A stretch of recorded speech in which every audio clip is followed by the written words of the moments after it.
안녕하세요. 100세 시대를 살아가는 우리에게 노후 준비는 더 이상 선택이 아닌 필수 과제가 되었습니다.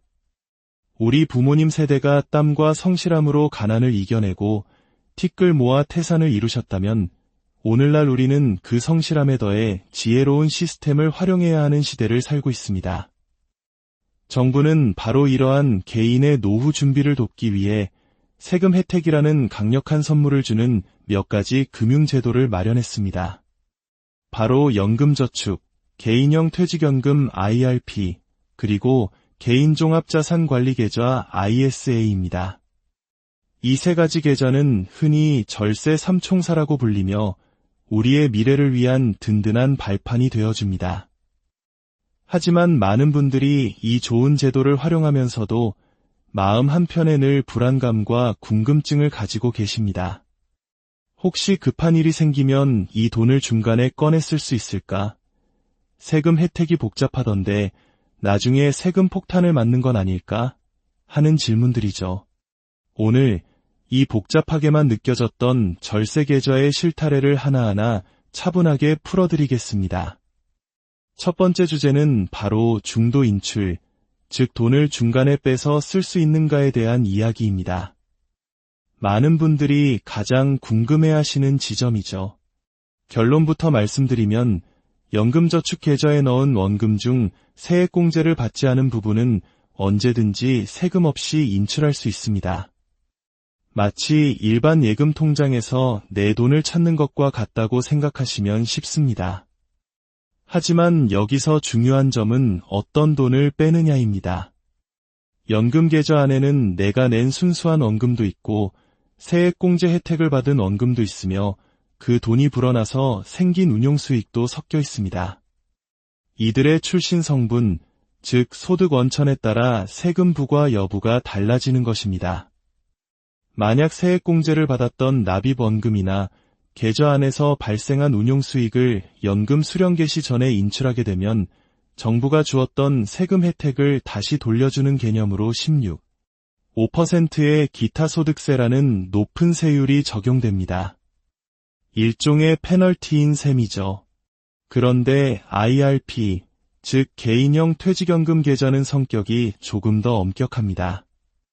IRP는 법에서 정한 특수한 사유, 예를 들어 무주택자의 주택 구입이나 6개월 이상의 요양 등 정말 필요한 경우가 아니면 중도 인출 자체가 원칙적으로 불가능합니다. 이는 IRP가 단순한 저축 계좌가 아니라 우리의 소중한 노후 자금을 지키기 위한 최후의 보루와 같은 역할을 하도록 설계되었기 때문입니다. 물론 정돈이 필요하다면 계좌를 해지하는 방법이 있습니다. 하지만 해지는 그동안 받았던 세금 혜택을 모두 반납하고 때로는 더 큰 세금을 내야 하는 최후의 선택지가 되어야 합니다. 정리하자면 연금저축은 비교적 유연하게 자금을 활용할 수 있지만 소득 원천에 따라 세금이 부과될 수 있고 IRP는 노후자금 보호를 위해 중도 인출이 매우 엄격하게 제한된다는 차이점을 꼭 기억하셔야 합니다. 이제 두 번째 주제로 넘어가 보겠습니다. 최근 많은 분들이 연금 계좌나 ISA 계좌를 통해 해외 주식이나 ETF에 투자하고 계십니다. 이때 발생하는 해외 배당금에 대한 세금 문제가 새로운 화두로 떠올랐습니다. 원래 해외에서 발생한 배당금에는 현지에서 약 15%의 세금이 원천 징수되어 국내로 들어옵니다. 그런데 이 돈을 나중에 연금으로 수령할 때 우리는 또 연금소득세를 내야 합니다. 같은 소득에 대해 세금을 두 번 내는 이중과세 문제가 발생할 수 있는 것이죠. 이 문제를 해결하기 위해 정부가 새로운 세제 개편안을 내놓았습니다. 아직 확정된 법안은 아니지만 그 방향을 이해하는 것은 매우 중요합니다. 새로운 안의 핵심은 이것입니다. 해외에서 뗀 15%의 세금 중 일부를 세금 포인트처럼 적립해두었다가 나중에 연금을 받을 때 내야 할 연금소득세에서 차감해주겠다는 것입니다. 좀 더 쉽게 설명해 볼까요? 우리가 해외 배당금 100원을 받으면 현지에서 15원의 세금을 떼고 85원이 들어옵니다. 기존 방식이라면 25원은 그냥 사라지는 돈이었습니다. 하지만 새로운 방식에서는 25원 중 약 3원 정도를 국가가 당신이 나중에 낼 세금을 위해 미리 맡아둡니다라는 개념으로 적립해줍니다. 그리고 실제 세금으로 확정되는 것은 나머지 7원 정도가 되는 셈이죠. 이렇게 되면 실질적인 세금 부담이 줄어드는 효과가 있습니다. 나중에 우리가 연금을 수령할 때 예를 들어 5%의 연금소득세를 내야 한다면 이 5%에 미리 냈던 세금 7%가 더해져 총 12% 정도의 실효세율이 적용되는 것으로 계산됩니다.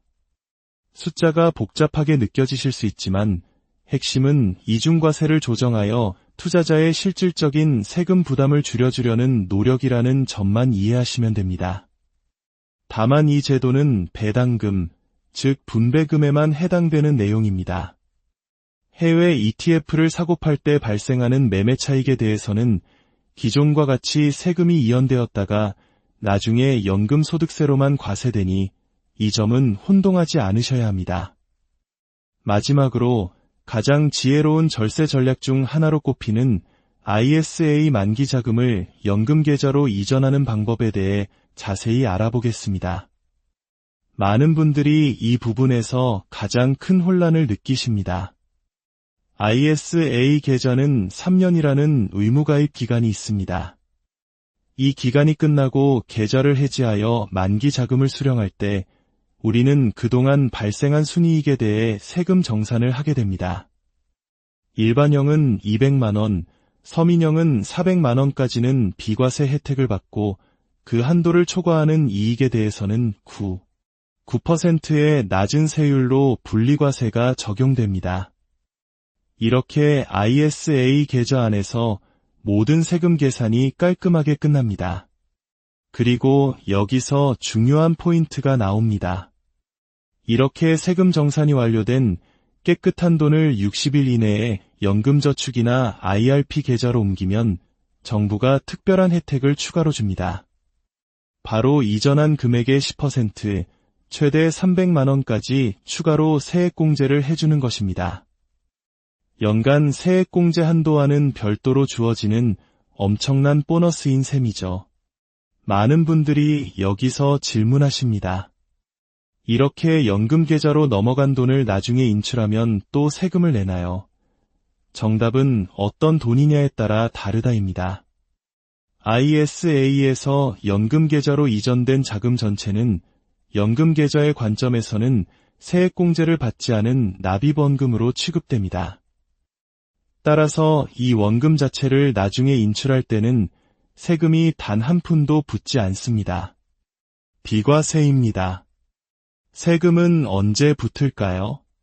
바로 이전된 자금을 가지고 연금 계좌 안에서 새롭게 투자를 해서 발생한 운용 수익에 대해서만 붙습니다. 이 새로운 운용 수익을 나중에 연금으로 수령하게 되면 3%에서 5%의 낮은 연금소득세가 과세되는 것입니다. 결론적으로 ISA 만기 자금을 연금 계좌로 이전하는 것은 세금이 이연되거나 유예되는 복잡한 개념이 아닙니다. ISA에서 세금 정산을 한번 끝내고 그 깨끗한 돈을 연금 계좌라는 새로운 그릇에 옮겨 담는 과정입니다. 그리고 그 새로운 그릇 안에서 발생하는 이익에 대해서만 나중에 낮은 세율의 세금을 내는 매우 합리적이고 강력한 절세 전략인 것입니다. 오늘 우리는 절세 계좌의 중도 인출 가능성부터 복잡한 해외 배당 과세, 그리고 ISA와 연금 계좌의 연계 전략까지 살펴보았습니다. 이러한 금융제도는 마치 잘 닦인 고속도로와 같습니다. 목적지까지 더 빠르고 안전하게 갈 수 있도록 도와주지만 교통법규를 제대로 알지 못하면 오히려 위험에 처할 수도 있습니다. 오늘 내용이 여러분의 노후라는 목적지로 향하는 길을 더 안전하고 평탄하게 만들어주는 내비게이션이 되었기를 바랍니다. 여러분의 지혜로운 자산 관리가 풍요로운 미래로 이어지기를 진심으로 기원합니다. 오늘 내용이 여러분의 미래를 밝히는 작은 등불이 되었다면 이 지혜를 주변 분들과도 함께 나눠주세요. 여러분의 공유와 구독은 더 많은 분들에게 희망의 정보를 전달하는 소중한 나눔이 됩니다. 항상 평안하시고 성공적인 투자를 응원하십시오.